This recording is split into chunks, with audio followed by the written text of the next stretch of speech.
Mesdames, Messieurs, bonjour. C'est moi, Judith Kien. Je suis là pour vous informer. Nous parlons état de siège dans l'Est de la République démocratique du Congo. Après évaluation sur demande de certains députés élus de l'Est de la République démocratique du Congo qui avaient jugé bon et qu'il fallait d'abord évaluer ce qui a été fait comme travail jusqu'ici avant de penser à une quelconque prorogation de cet état de siège.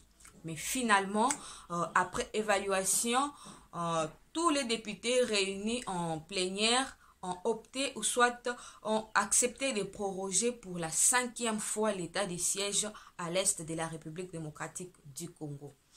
Vous savez, comme le sujet ne met toujours pas tout le monde d'accord, les opinions restent à partager.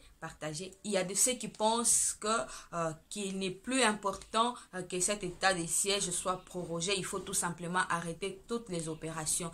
Et il y a aussi de ceux qui pensent qu'il est important de continuer les opérations militaires dans cette partie de la République démocratique du Congo pour avoir une paix durable et définitive. Parce que trop, c'est trop. Et que le ZADF doivent vraiment libérer la terre congolaise parce que cette terre nous appartient à nous et non à eux. Notre question du jour est que est-ce important d'interrompre les opérations militaires à l'est de la République démocratique du Congo? Je dirais non. Non, pourquoi? Parce que pour ceux qui pensent que l'état de siège n'a pas produit d'effet, mais non, ils se trompent. Détrompez-vous. Comment une guerre qui a duré pendant des années, vous voulez qu'elle se termine en 2 ou 3 mois? Mais c'est une procédure. Vous voulez qu'on arrête tout? Et depuis l'avènement de l'état de siège, vous n'avez pas compris qu'il y a des civils qui ont regagné leur village. Il y a des villages qui étaient pris en otage, et que grâce à cet état de siège, les choses sont en train de revenir à la normale. Et dire qu'il faut arrêter, non, c'est vraiment de la mauvaise foi. C'est de la mauvaise foi. Ou vous êtes de ceux qui tuent les paisibles citoyens congolais. C'est pourquoi vous ne voulez pas que cet état de siège continue, parce que ça interrompt tout simplement vos intérêts. Chers Congolais, pourquoi nous devons être nous-mêmes la base de notre propre malheur? Au lieu d'encourager l'état de siège, encourager nos vaillants militaires pour qu'ils fassent le travail pour lequel ils sont là-bas, vous êtes toujours là en train de dire des choses qui sont en désaccord avec ce que les autres font. Pourquoi? Pourquoi l'ennemi du Congolais, c'est toujours le Congolais lui-même? Est-ce qu'il faut avoir vos frères là-bas à l'est de la République pour comprendre l'importance de cet état de siège? Si c'était vos propres frères et sœurs qui étaient en train d'être tués là-bas, vous seriez là en train de nous dire qu'il faut arrêter avec cet état de siège. Pourquoi voir l'ombre de Tshisekedi partout, même dans des choses qui doivent vraiment nous intéresser? Mais non.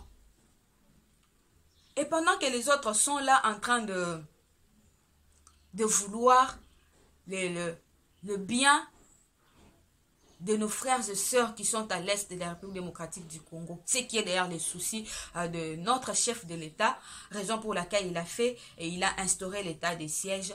Il y a parmi les militaires même qui sont envoyés au front, ceux qui viennent encore détruire l'idée. Détruire. Vous savez, être tueur, c'est pas seulement ceux qui viennent égorger et faire autre chose. Même vous qui détournez l'argent, l'argent est alloué. Il est sorti pour financer les opérations militaires à l'est de la République démocratique du Congo. Mais vous, au nom de quel droit vous vous emparez de cet argent? Au lieu que cet argent fasse le travail pour lequel il avait été affecté, vous le prenez, vous mettez carrément dans vos poches pour vos intérêts personnels. Attendez, vous êtes vraiment Congolais? Est-ce que le sang de ces Congolais qui est en train de couler vous dit quelque chose? Vous êtes officier militaire. Votre travail là-bas à l'est de la République démocratique était de combattre l'ennemi de la République démocratique du Congo. Mais vous, vous êtes érigé en ennemi. Vous êtes aussi ennemi que ceux qui tuent. Vous n'êtes pas différents. Vous n'êtes pas différents. Vous avez dit, moi je me pose toujours la question. Est-ce la mauvaise... Ah Seigneur Jésus-Christ. Qu'est-ce que nous avons fait pour mériter tout ça? Qu'est-ce que nous avons fait? Comment quelqu'un peut prendre l'argent qui est destiné à financer les opérations militaires de façon que la paix revienne à l'est de la République démocratique du Congo? Mais tu prends cet argent, tu l'utilises pour tes propres besoins et tu es à l'aise. Tu es vraiment à l'aise. Tu te promènes tête haute. Et pendant qu'on est en train de tuer tes frères et sœurs, ça ne te dit absolument rien. Ça ne te fait ni chaud, ni froid. Parce que toi, tu as déjà pris ton argent. Tu es ennemi. Ennemi de cette république. Tu es plus que les ADF. Tu es vraiment plus que les ADF. Vous qui détournez l'argent. Vous qui détournez l'argent qui est alloué aux opérations militaires à l'est de la République démocratique du Congo. Vous êtes pire que les ADF. Vous êtes vraiment pire. Vous mangez derrière le sang des Congolais. Pendant que les enfants pleurent leurs parents qui sont égorgés sans avoir rien fait de mal. Vous êtes là en train de bouffer l'argent et vous marchez tête haute. Je me pose la question, comment vous arrivez à dormir? Comment vous arrivez à dormir? Là-bas, on tue. Vous avez l'argent qui devait financer les opérations et puis vous dormez comme si de rien n'était. Mais non, vous n'êtes pas différent des ADF. Et vous trouvez le sommeil, vous vous réveillez les matins en très bonne santé. Vous avez pris cet argent-là pour vos intérêts personnels, ça veut dire nourrir vos enfants et leur offrir un avenir meilleur. Mais c'est sur base de quoi? Vos enfants ont un avenir meilleur sur l'argent de sang des Congolais. Grâce à l'argent, des sangs. Il y a le sang qui coule et vous prenez cet argent. Oui, vos enfants seront fiers de vous. Ils vont acclamer. Mon papa m'a offert une bonne scolarité. Mon papa m'a offert tel. Mon papa m'a envoyé. Mon papa a fait de moi ce que je suis devenu. Mais ces Congolais-là qui continuent à mourir. Leur sang crie quelque part. N'est-ce pas de la malédiction que vous procurez à vos enfants? Hein? Ozuno penambongo. Bandeko bazo kufa kuna avec toute la peine qu'il y a. Mais yo, tu te permets. Et maintenant que vos noms sont en train de circuler sur toute la toile, vos enfants sont encore fiers de vous. Pourquoi quand vous commettez des actes, vous ne pensez pas aux conséquences, chers citoyens congolais? Pourquoi ne pas penser aux conséquences? Vous vous enrichissez sur le malheur des autres. Quand on dit malheur, les malheurs des enfants font le bonheur des autres, c'est sur ça.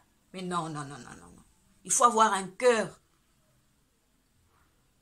Vous êtes ennemis de ces pays. Pendant qu'on veut la paix, vous bouffez l'argent pour que les opérations militaires continuent. Qui sait si vous êtes derrière ces gens-là? Qui sait si vous êtes de mèche avec eux? C'est pourquoi vous ne voulez pas que la chose avance.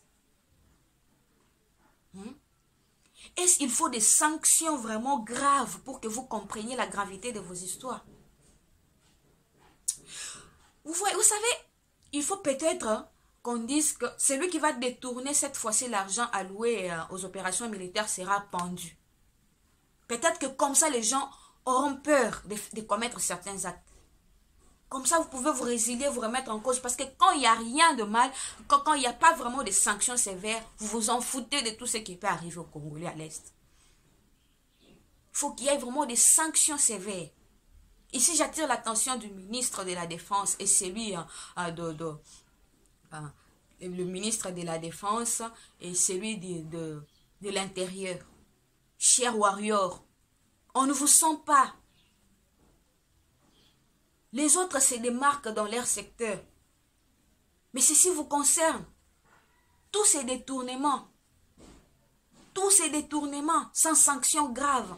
Oui, ils sont arrêtés. Pour quelle finalité? Moi, je pense d'ailleurs que quand on arrête quelqu'un pour détournement, il doit d'abord restituer l'argent détourné avant de subir certaines autres sanctions. D'abord, on voit l'argent, puis tu vas subir la peine qu'il te faut. Parce que quand vous les arrêtez, et ils partent comme ça, entre-temps, l'argent, on ne le voit pas. C'est une perte. C'est une perte pour la République démocratique du Congo.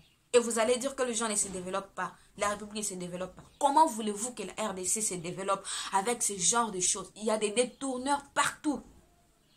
Des tourneurs dans tout secteur. Il faut vraiment qu'on dise, il faut qu'il y ait la pendaison pour les détourneurs pour que les choses marchent bien. Quand on les arrête, sans restituer l'argent, ils pensent à qu'est-ce qu'ils vont faire. D'ailleurs, même s'ils m'arrêtaient, l'argent, je l'ai déjà. Il faut vraiment d'abord restituer l'argent. Et après, faire suivre des sanctions graves. Qu'est-ce que ces gens vont apporter de bon? Les gens qui sont déjà en train de détruire le pays. Vous pensez que détruire, c'est aller, je ne sais, faire la bancarisation et autres. Mais cette façon de détourner, vous êtes en train de nous appauvrir. Vous nous faites reculer au lieu d'avancer. Chers warriors de la défense et de l'intérieur, faites vraiment votre travail parce que nous voulons vous sentir. Ceci pèsera sur vous. Nous voulons vous sentir. Faites votre job et nous voulons vraiment qu'il y ait des résultats visibles et palpables dans votre secteur. Vous savez, bon, ça fait vraiment mal, hein, ça fait mal. Nous espérons que vous allez écouter nos cris de détresse pour affliger des sanctions sévères à ces détourneurs de la République démocratique du Congo. Merci, chers internautes, de nous avoir accordé de votre temps. Nous sommes toujours là pour vous et pour vous servir à temps et à contre-temps. Merci beaucoup.